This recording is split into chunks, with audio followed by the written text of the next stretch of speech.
scandal, which is great, because that's all we hear about all day and all night. But I'm going to focus on the Trump-Russia scandal. Principally, it's not just because I wrote 3 books on the matter. It's because, as an former intelligence professional, I recognize the threat that Russia presents to the world today. I grew up in the Cold War. I started as a spy baby in the Cold War in the early 1980s, all the way through the fall of the Soviet Union. Started out, believe it or not, as a Russian linguist and ended up in the Middle East. But my nemesis organization that existed out there, the James Bond evil organization, the KGB, was everywhere that I worked. Go to Italy, KGB trying to pick up US service members and US intelligence professionals. Go to Libya, KGB supporting the operations of Gaddafi. Go to Egypt, the Russians are selling equipment to the Egyptians, KGB giving activity support there. Syria, Iraq, no matter where you were, the United States was in a strategic war, a Cold War, with an ideology which was diametrically opposed to ours, which did not believe democracy could work. And it was in the interest of that nation for 70 years to do scholarship and analysis and study of the United States and the West with the intent to break the democratic system in the West and to replace our governments with a totalitarian communist ideology. That failed. We all know it failed in 1989, but some of the strategic goals of that nation remain the same goals of the Soviet Union when they became the Russian Federation. It is no mistake that Russia today is run by a KGB officer. I know, I have been to his office in Dresden, Germany. And an interesting fact about this little office in Dresden, every room, every door frame was bugged. And when a German organization took it over, and when they took the building apart, they found the Russians created a sense of paranoia around each other. And this is where Vladimir Putin started as a baby spy. His job was to be a human intelligence collector, was to make people betray their own nation and work for his nation. And he learned a valuable lesson while in East Germany. People can be bought for cash. And the Westerners, you couldn't really blackmail them unless they were involved in something nefarious. But Putin loved the money angle. It's said that when the Soviet Union collapsed and East Germany was reunited with West Germany, the first thing he did was got the records of all the people who were spies for East Germany and the Russians, and took a copy of that record in order to use it for future blackmail against people who would then become capitalists in what would be modern Germany and now modern Russian Federation. Let's get a couple of things straight. I just want to stipulate some things, and I've said this on television many times. Russia is a trailer park with atomic bombs, okay? They do not have a very large economy. We have more trade with Chile than we do with Russia. Russia produces weapon systems, oil, and natural gas. And prior to the rise of Putin, they have become a corrupt, kleptocratic society that was toying around with the edges of democracy. Now with Vladimir Putin, it has become an autocracy. Putin actually has adopted the code, the philosophy of Tsar Nicholas I. Oligarchy, autocracy, orthodoxy in religion. But what they didn't add was kleptocracy, which was to steal whatever you could and sell it. And that's how this person, an ex-KGB middling colonel, became one of the richest men in the world. And one of the people who is most fascinated with him and absolutely abjectly in love with him is Donald Trump. Now, I'm going to close on this point. 30%, or maybe more, let's call it 39% of this nation refuses to believe that the United States was attacked in the 2016 election by Russia.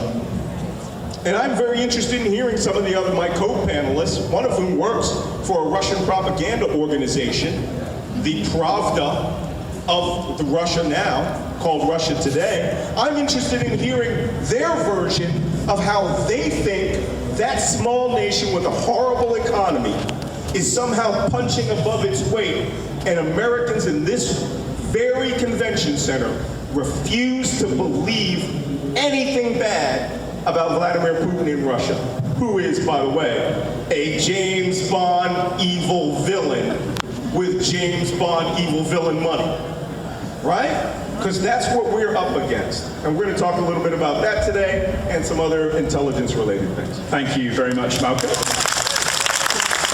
A little bit of historical context to this conversation. I'm not concerned about Trump and Russia.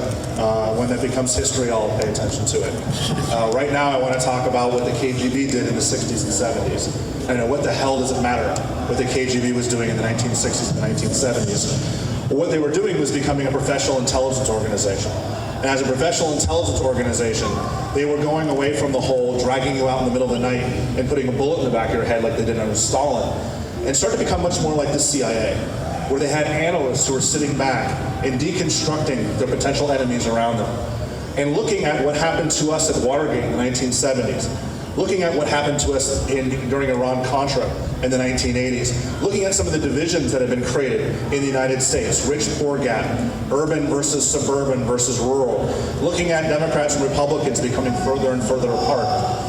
They pulled off in 2016, and I'm an intelligence historian, so I've got some context, the most successful covert action in human history. And it's our fault. It's not something they did because they're really good at their jobs. They're not. Malcolm's right. Russia has the GDP of Italy.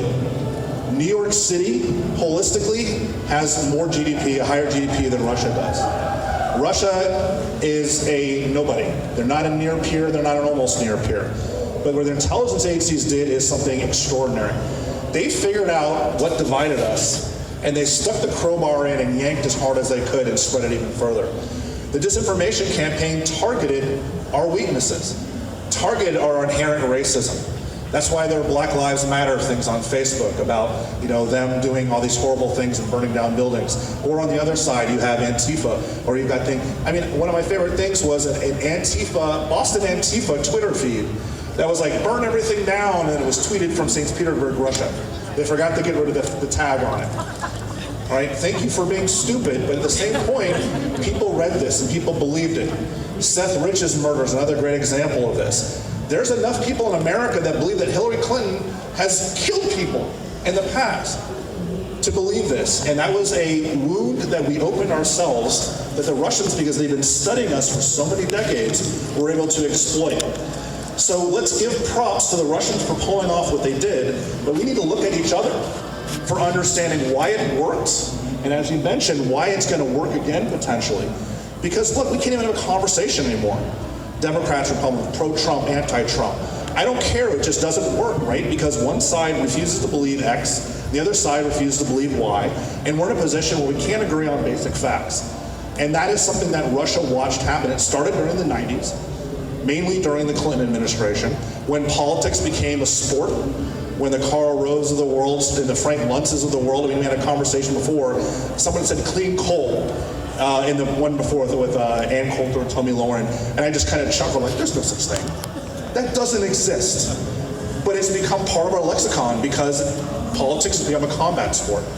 And people look at it and even like the enemy. Well, you know what? My enemy is Russia. My enemy is foreign intelligence agencies. My enemy is not you if you voted for Trump. I think you're a buffoon in many respects, but you're not my enemy. Right? That's the problem we've run into, and it's opened us up to this kind of a covert action. And we're going to be in a position in 2020 and 2024 is we've done nothing to stop it. And the only way we are going to have to do anything to stop it is by coming together and agreeing that our enemy is outside of our country, not inside of it. It's not somebody from Kansas, I'm from Washington. I'm not the enemy because I'm inside the Beltway.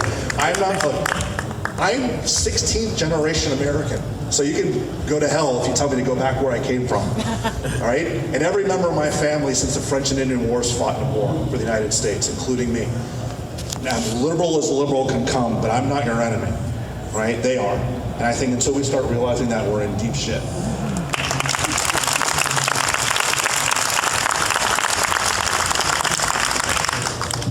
Microphone may have died here.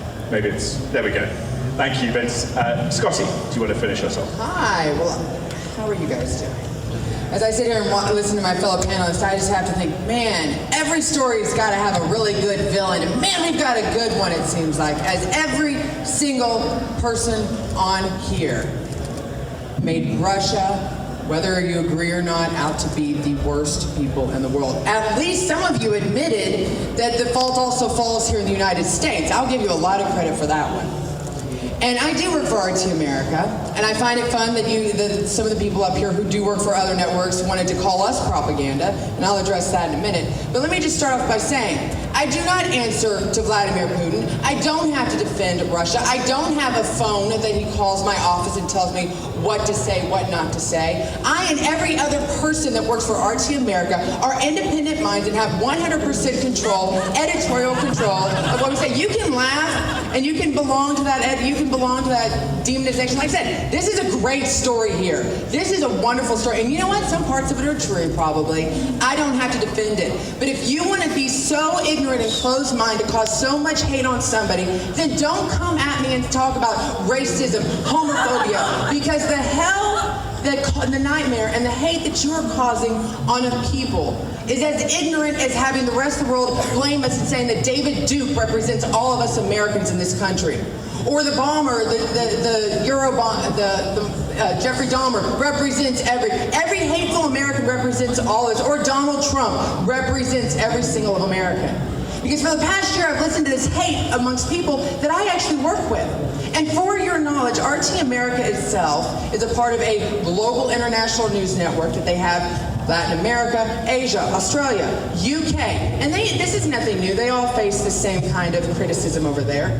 But there is 149 individuals in the RT America Studios family alone that is separate from everyone else. 99% of us are United States citizens. Majority of us all, the majority of them never been to Russia, never worked for Russia, don't speak Russian.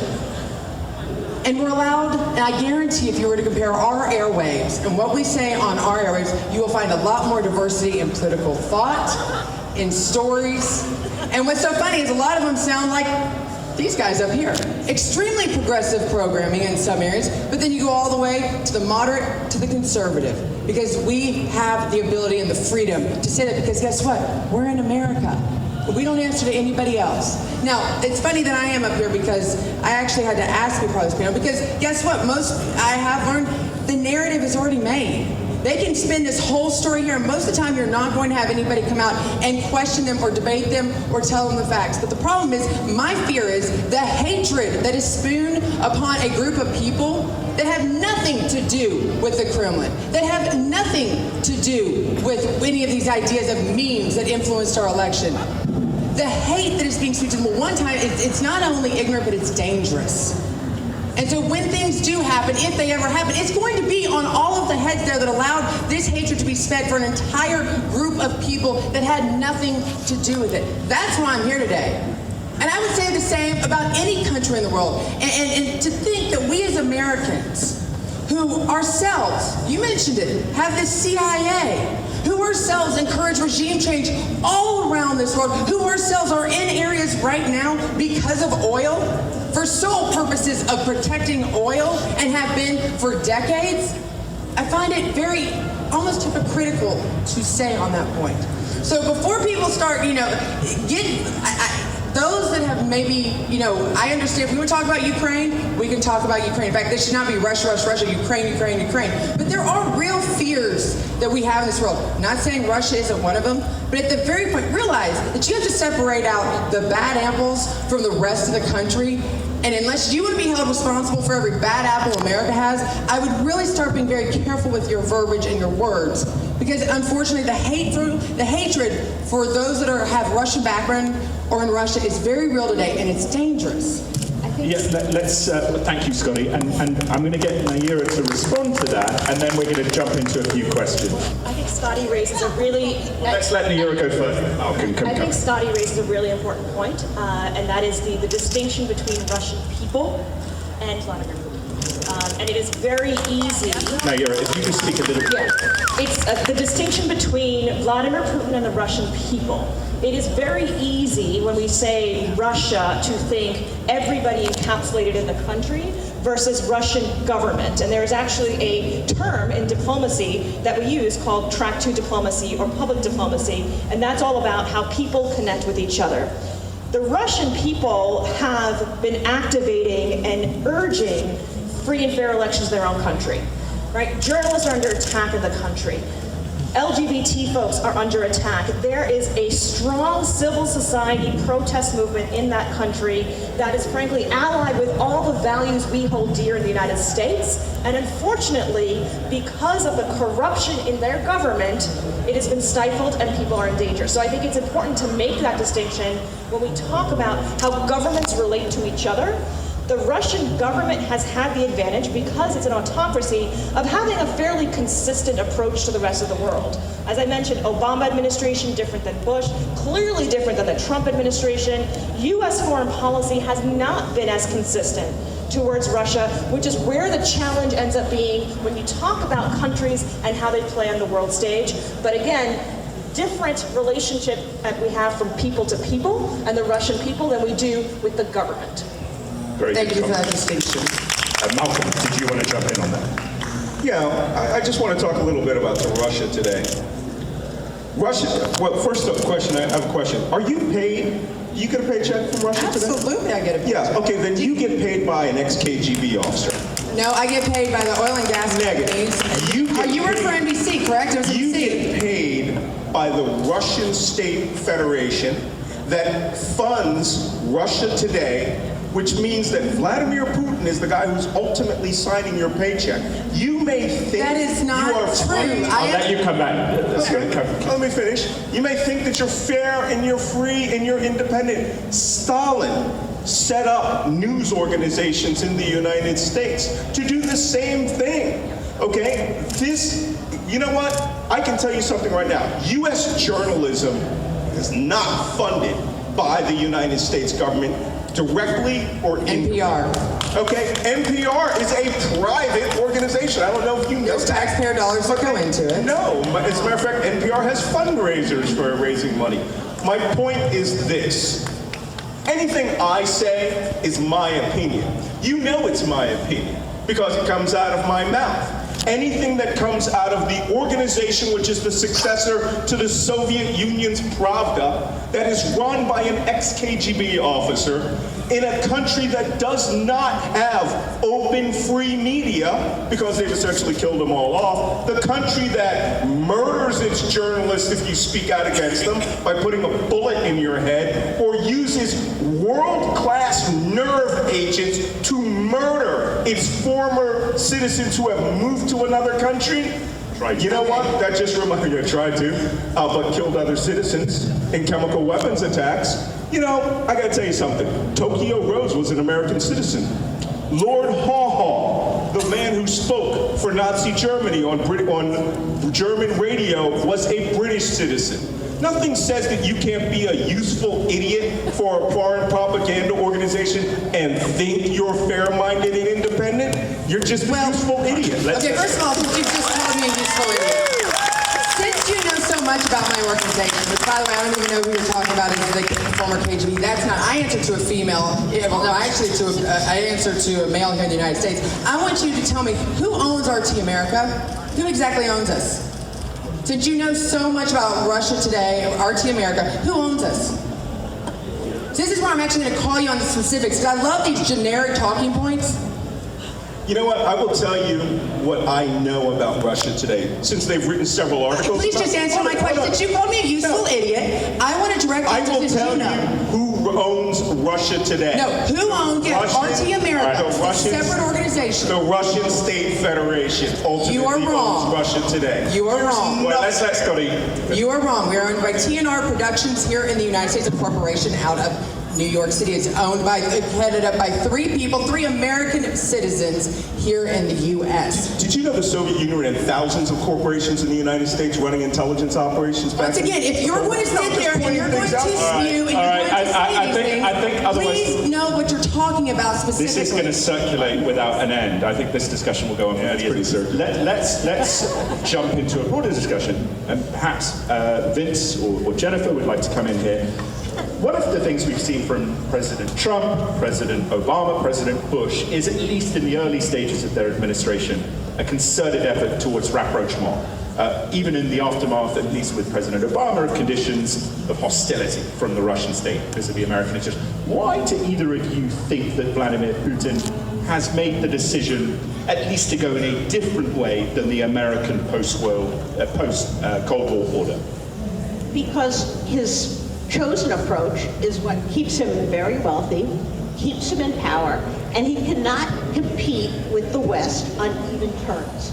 This is, as the late John McCain said, a gas station with a bunch of land behind it, or a, what's the phrase he used?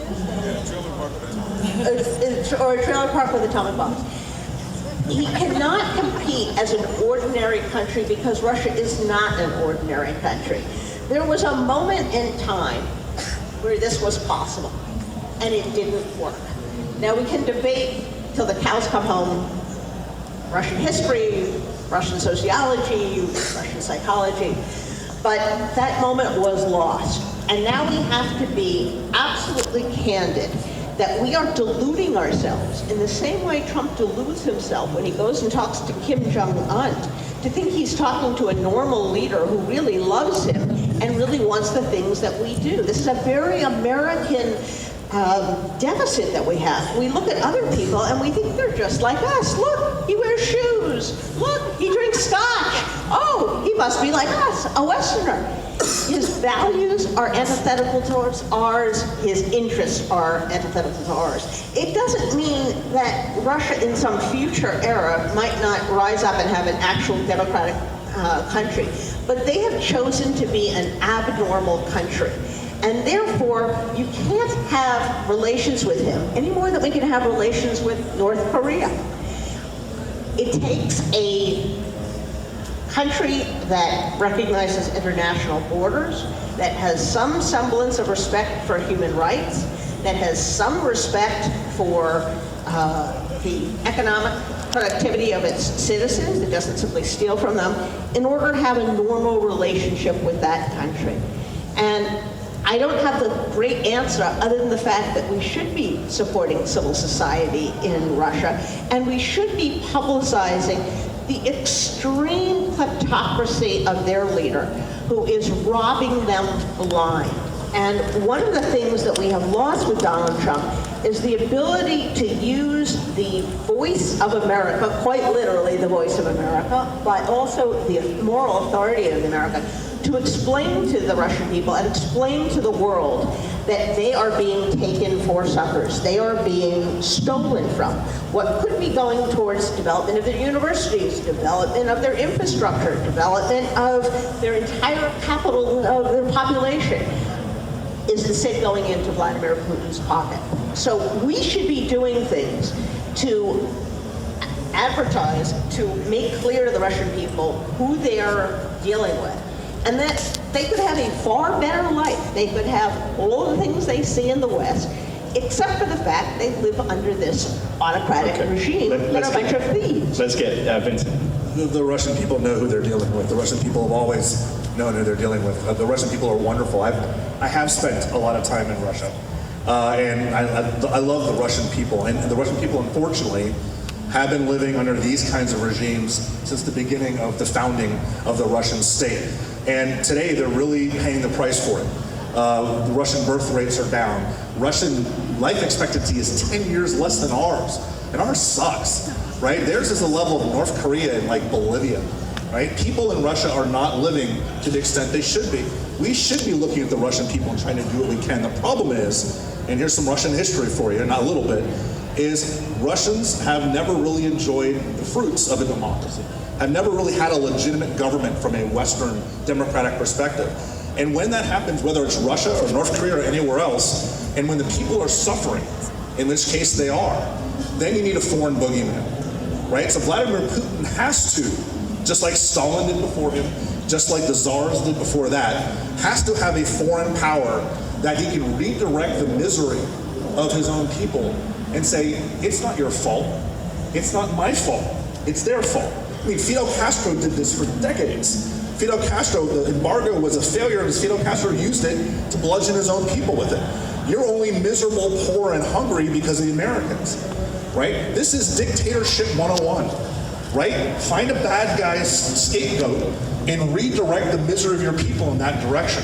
So the Russian people, I was there in the 90s, I was there in the 2000s, the 90s, the heyday, right under, almost democracy under Boris Yeltsin, they were actually starting to understand capitalism and move forward. But the problem was, and this is really what it comes down to, is when the Soviet Union fell, there were three groups inside Russia that were ready to take advantage of it, that understood capitalism and were able to jump in and become these oligarch billionaires. One were the party apparatchiks, or the sons of all the high-level party officials.